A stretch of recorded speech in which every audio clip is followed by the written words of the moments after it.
Hey guys, welcome back to the channel. I want to do a quick Planeswalker review for you today. This Planeswalker is Daretti, Ingenious, Iconoclast. This is one that's been given to us by Webcore. So, before we get started, of course, we want to thank them so much for taking care of us. We want to do these videos here for you guys. And really, it's just a chance for us to take care of you because they have been taking care of us. So before we get started, let's take a look here. We got the mana bonuses. This is really good. You got 1 for the white, 2 for the blue, 3 for the black, 4 for the red, and -2 for the green. I do like this. I do like Planeswalkers that will have a high number, at least in one gem.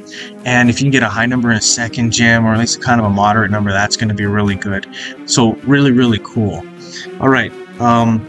Let's see, we'll take a look at the health points up here. Health points look good, 125. I think this is a number that's a little on the high side, just because I think this is a very good defensive Planeswalker. And when you play a lot of good defense, truth be told, you probably don't need a whole lot of health here. This is going to be a Planeswalker that does do a whole lot for you defensively. In fact, I'd say this is a very good Planeswalker, especially for new players, right? If you're a new player, I would suggest getting this one. You're going to see that you don't really need to have a ton of good cards like those mythics, those masterpieces. You don't really need a lot of them in order to build something very, very special for this Planeswalker here. And I'll get into that in a little bit. I'll give you a deck that you can use. It doesn't have any masterpieces. It doesn't have any mythics. It's just the regular basic stuff that you probably could get on your own if you're a new player. All right, so that being said, let's take a look at this first ability. Scrapmongering for 9. Destroy the top 6 cards of your library, then return the first 2 artifact cards from your graveyard to your hand. Those cards gain X mana. X is 2 plus the number of non-artifact cards in all graveyards times 2, up to 15, which is the max. Alright, so I do like this one. This is really good for bringing artifacts or artifact creatures into the game. Obviously, you'll pull 2 artifacts from your graveyard, and they'll get free mana based on, of course, how many non-artifact cards you have in your graveyard. You can make entire decks around this ability here. You can see a little bit of it in the deck that I'm showing a little bit later on, but for what I would do is I would just search for artifacts and just take a look at the ones that are really, really strong and probably include about 3 of them in this deck. 3 is an important number because 3 represents 30% of your deck. And when you take the top 6 random cards from the top of your library, throw them into the graveyard, there's a nice chance, statistically speaking, that you'll get at least 2 artifacts in there. And that's really what you want here. You want to be able to pull 2 artifacts and load them up with mana. You can go 4 if you want. That increases the chance of you getting artifacts in there. One of the things that happens is when you get 4, you'll start to have fewer and fewer non-artifact cards in that 6 pool, right? And what happens is that you're going to get fewer and fewer extra free mana, right, on that card. So I find that 3 is a very, very good number here. If you're looking to build a deck just around this, what I would use is maybe Ensnaring Bridge. That's a really good one. Prevents your opponent from attacking. Eater of Virtue. That's a really good one too. That one you're going to give extra abilities to the creatures that you have.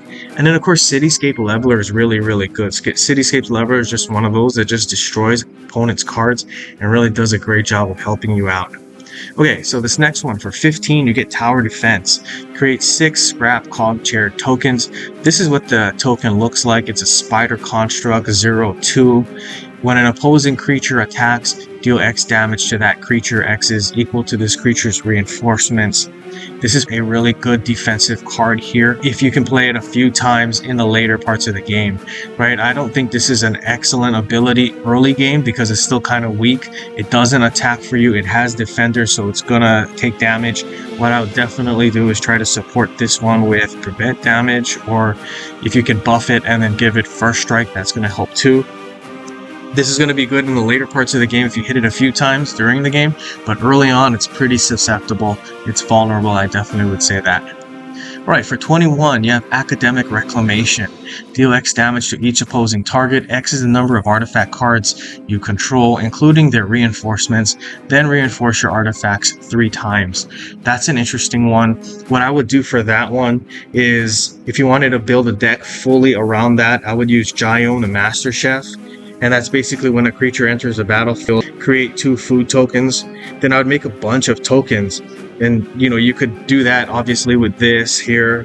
Or you could use Beyond Goldwaker. That's going to be really good. You make a ton of Death Touch Assassin tokens there. When you make those Death Touch Assassins, they'll put more food tokens on the board because of Giome.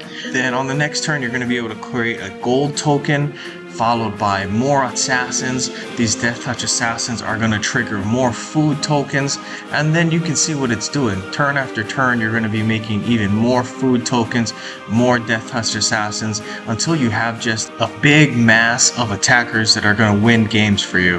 That's a real good combo. Alright, so let's take a look at the deck that I built here.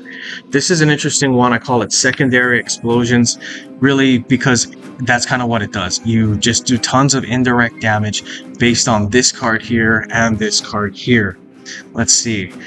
Torch the Witness. At the beginning of your turn, investigate, then increase this card's level by 1. When another source you control deals damage to your opponent's Planeswalker, deal 2 times X damage to your opponent's Planeswalker. X is this card's level. So obviously you want to get this one out first, because that level is going to get higher and higher and higher. And then the bonus damage that you'll get for doing damage is just going to go up and up and up. And that's really what I'm talking about when we talk about these secondary explosions, right? Fire of Resistance, this is a good one. If this support has 7 or more shields, when a red gem is destroyed, deal 3 damage to your opponent's Planeswalker. Alright, so you're going to do 3 damage for every single red gem you destroy. In a match 3 of red, you would get 9 here, but you would also get the secondary explosion over here, right? So you would be able to put damage on top of damage, and that's really excellent. This deck is based around these cards here, where you're able to convert, hopefully, to red. This one is convert red or black. And anytime you get those matches, you're going to just be able to do tons of damage using Koth, using the Torch the Witness. Anyway, I'll show you the game, see if you guys like it.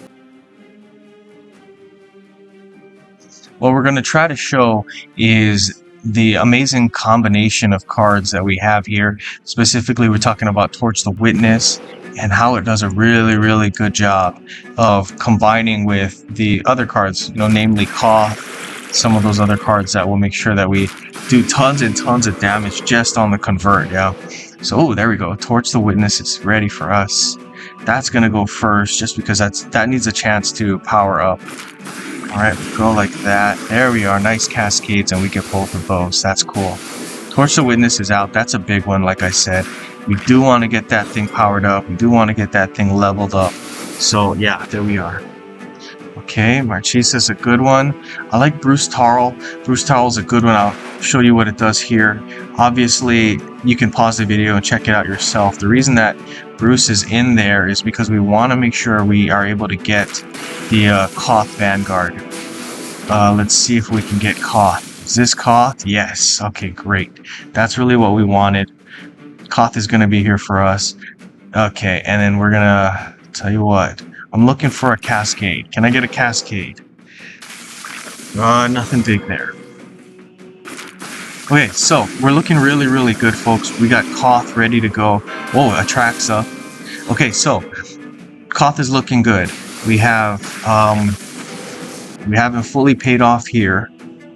Got some Sunbird standards right there.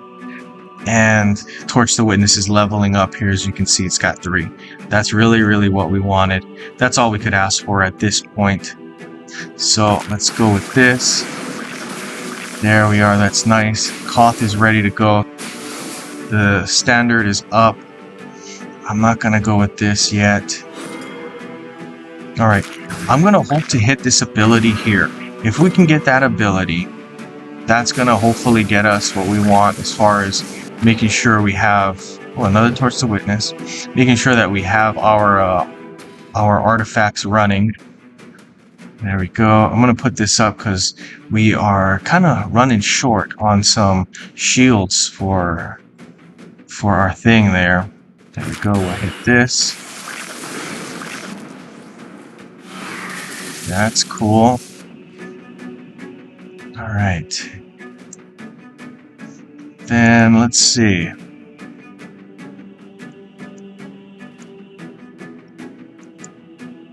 I think we go with this. I do want to use this here, though. It's going to be a big one. There we are. Marchisa's in. Yes. We'll go Marchesa again. I like the 2 Marchesa move right there, because once you get her in, you get the crime emblem up there. All you got to do is hit it again, and then you're going to be able to definitely destroy some creatures.